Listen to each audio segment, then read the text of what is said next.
Para pendengar yang kami kasih dan kami hormati dalam Yesus Kristus, kita berjumpa kembali di dalam program Reform Broadcasting Ministry yang dipersembahkan oleh Sekolah Tinggi Teologi Reform Injili Indonesia yang berlokasi di Jakarta. Sekolah kami sungguh rindu dan terpanggil untuk memperlengkapi para calon hamba Tuhan, para pemimpin gereja, dan para konselor Kristen untuk melayani generasi yang akan datang. Jikalau saudara pernah mendapatkan panggilan Tuhan untuk menjadi orang-orang sedemikian, dan saudara sedang bergumul untuk mencari tempat yang tepat untuk mempersiapkan saudara bagi pelayanan seumur hidup Anda, maka pertimbangan kami, carilah informasi tentang kami yang tersedia juga dalam website kami di www.sttrii.com, www.sttrii.com, atau Anda bisa langsung menghubungi kami di nomor 021 799 0357, 021 799 0357. Saudaraku yang terkasih dalam Tuhan, kita masih berada di dalam satu program yang unik, yakni katekisasi bersama kami. Nah, kita sudah memasuki pertanyaan yang ke-6 di dalam Katekismus Heidelberg. Pertanyaan yang ke-6. Nah, pertanyaan ke-6 ini berbunyi demikian. Jadi, apakah Allah telah menjadikan manusia begitu jahat dan buruk? Dan Katekismus Heidelberg menjawab, sekali-kali tidak.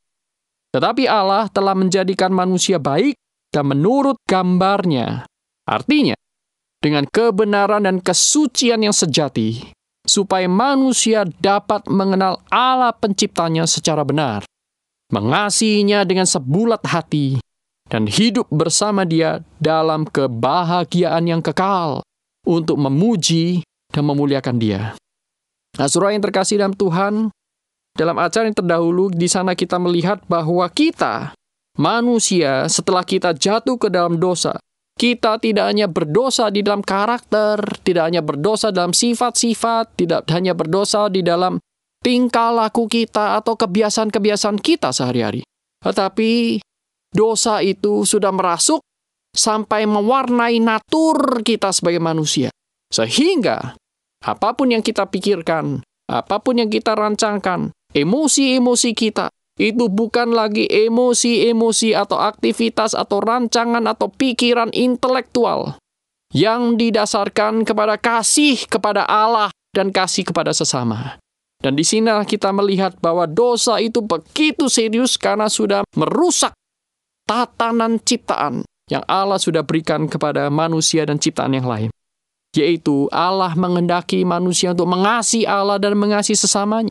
Dan di dalam kasih itu manusia menjalankan mandat budaya dan mandat Injil. Namun, semua yang Tuhan sudah berikan pada manusia sudah rusak karena manusia jatuh dalam dosa. Manusia memilih untuk tidak melayani Allah, tetapi menjadikan dirinya setara dengan Allah.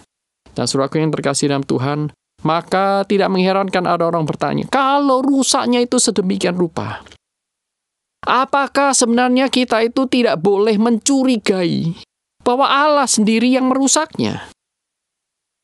Apakah Allah telah menjadikan manusia begitu jahat dan buruk? Lihat, tidak seorang pun berbuat baik. Tidak seorang pun mengenal Allah. Tidak seorang pun menyembah Allah. Tidak seorang pun berakal budi, seperti dikatakan dalam Roma pasal yang ketiga. Bahkan mereka sudah menindas kebenaran dan kelaliman. Nah, saudaraku, apa kata Alkitab tentang hal ini? Alkitab mengatakan tidak demikian. Alkitab mengatakan manusia waktu pertama kali diciptakan sebelum jatuh dalam dosa, manusia sudah diciptakan dengan kekudusan dan kebenaran, dengan kesucian yang sejati. Allah sudah memberikan kepada manusia berkat-berkat dan anugerah-anugerah segala sesuatu yang diperlukan manusia cukup untuk membuat manusia hidup, memuliakan dan memuji Allah. Hidup berbahagia bersama dengan Allah di dalam kekekalan, yaitu ketika manusia bisa mengasihi Allah dengan sebulat hati. Saudaraku, ketika manusia diciptakan Allah, manusia tidak langsung jatuh dalam dosa. Manusia masih menikmati hidup bersekutu dengan Allah sekian lamanya. Baru kemudian setelah manusia jatuh ke dalam dosa, di sanalah segala chaos itu, segala kekacauan itu mulai terjadi dan bersumber. Nah, saudaraku, sehingga kalau dikatakan Allah yang menciptakan manusia segala sesuatunya buruk, itu adalah hal yang salah. Karena Alkitab mencatat dengan jelas, ketika Allah selesai menciptakan manusia dan dia melihat seluruh alam ciptaannya, maka di sana Allah mengatakan semuanya dia lihat sangat baik. Nah, saudaraku yang terkasih dalam Tuhan, dunia ini merasakan di mana dosa itu belum terjadi dan bertumbuh kembang. Yaitu ketika manusia taat kepada Allah, menjalankan perintah Allah, dia berusaha manusia pertama, memberikan nama kepada hewan-hewan, kepada tumbuh-tumbuhan. Dan manusia melakukan persis seperti yang Allah kehendaki karena kasihnya kepada Allah. Nah, saudaraku yang terkasih dalam Tuhan, disinilah kita melihat betapa manusia yang sudah diberikan segala kelengkapan untuk hidup di dalam kerekanan bersama dengan Allah, menjadi partner Allah di dunia yang luar biasa indah ini. Manusia gagal melakukannya. Bukan karena Allah menciptakan manusia yang gagal, tetapi karena Allah menciptakan manusia yang diberikan kemampuan untuk mengasihi Allah dengan segenap hati. Allah tidak pernah menciptakan manusia sebagai robot. Dan lebih baik Allah menciptakan manusia dengan kemungkinan untuk jatuh dalam dosa daripada menciptakan 10 bumi yang penuh dengan robot. Nah, tetapi saudaraku, ini adalah sebuah skandal, yaitu ketika manusia menggunakan segala sesuatu yang Allah sudah berikan kepadanya untuk kepentingan dirinya, untuk kepentingan namanya, untuk kepentingan nafsunya. Dan di sanalah manusia jatuh di dalam dosa yang besar. Saudaraku, kita tidak bisa membayangkan betapa besar dosa itu karena saat ini kita sudah jatuh dalam dosa. Kita tidak bisa membandingkannya dengan kondisi ketika dunia ini belum jatuh dalam dosa. Tetapi saudaraku, saudara bisa melihat bahwa Allah yang sudah menciptakan segala sesuatu baik adanya. Tetapi karena satu dosa itu sampai sekarang ini kita melihat peperangan terjadi di mana-mana. Orang miskin tidak mendapatkan pertolongan sebagaimana mestinya. Orang-orang menjadi malas. Orang-orang menjadi sangat egois. Lebih banyak orang memilih hidup seperti Gayus, seperti para koruptor. Banyak orang peduli lebih kepada kepentingan dirinya sendiri daripada menolong orang lain. Bahkan ketika mereka seolah-olah tampil beragama, mereka hanya beragama secara lipstik, beragama secara make up, beragama hanya di permukaan, tetapi hatinya tidak pernah dipersembahkan kepada Allah. Saudaraku, beberapa minggu yang lalu kita sudah membahas tentang kunjungan Tuhan Yesus ke rumah seorang Farisi bernama Simon. Di sana Tuhan Yesus membandingkan antara Simon orang Farisi itu dengan perempuan yang berdosa. Dan di sana Tuhan Yesus memberikan kontras. Lihatlah wanita ini, Simon. Ketika aku masuk ke rumahmu, engkau tidak mencium aku, tetapi wanita ini menciumi kakiku.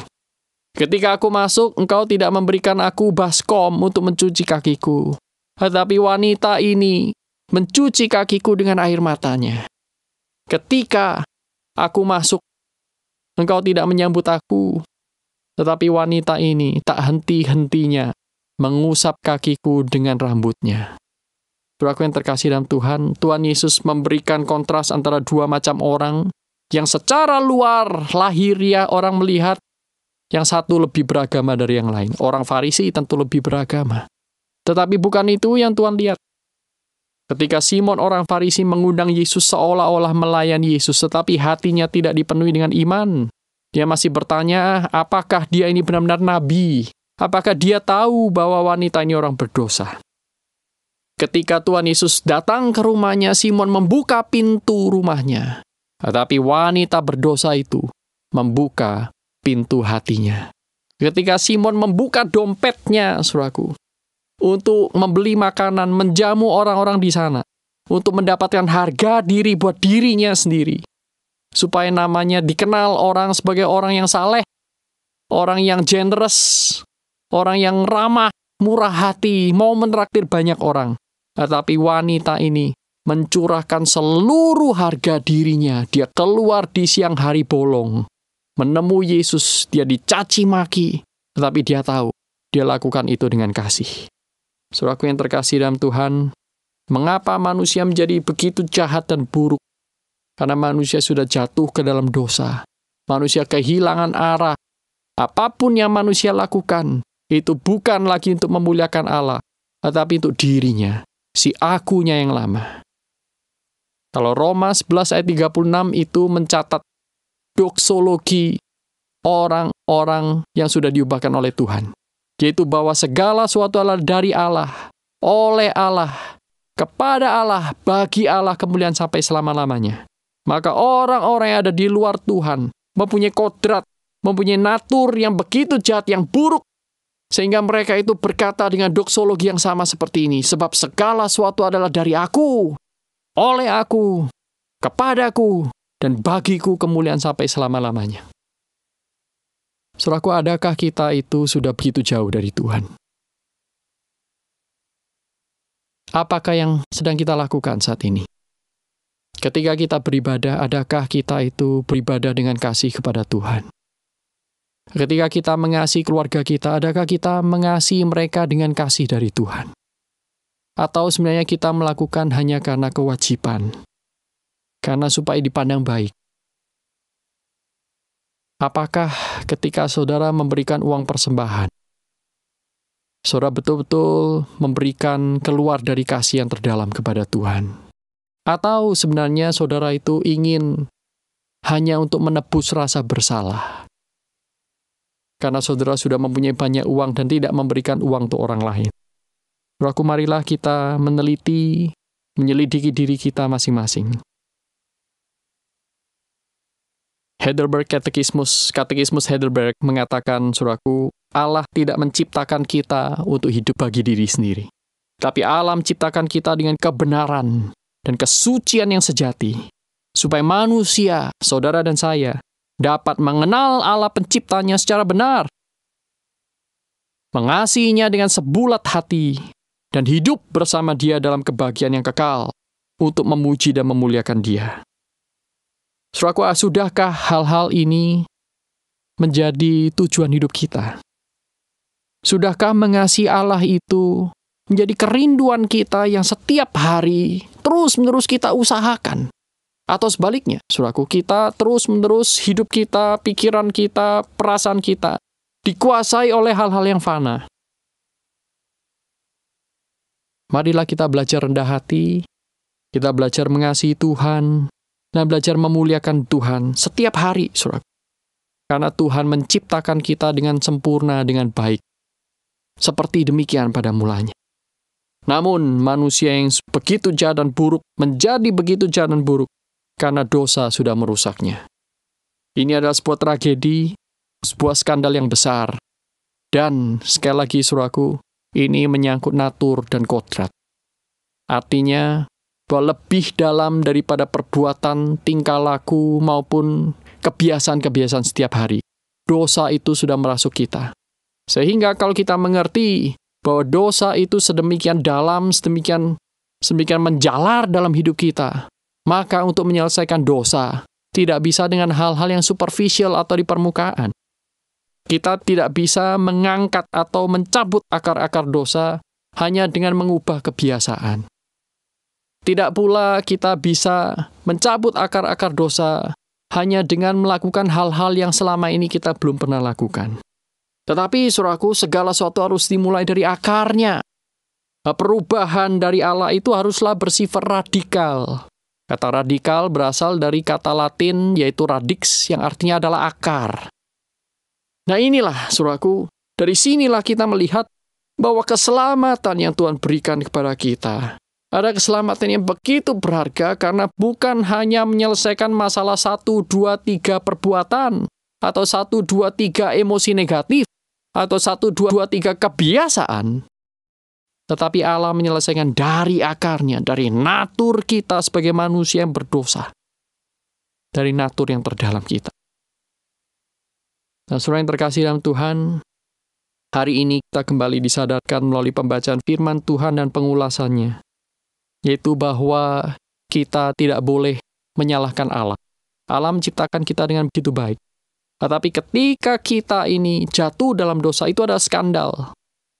Sesuatu yang harus membuat kita malu, bukan membuat kita sombong, dan bukan membuat kita menuntut Tuhan untuk memberikan yang kita mau. Tetapi kita harus dengan rendah hati datang kepada Tuhan, karena sesungguhnya Allah menciptakan kita dengan kebenaran dan kesucian yang sejati, supaya kita mengenal Allah penciptanya, supaya kita mengasihinya dengan sebulat hati, hidup bersama Dia dalam kebahagiaan. Itulah rencana Allah dalam kekekalan.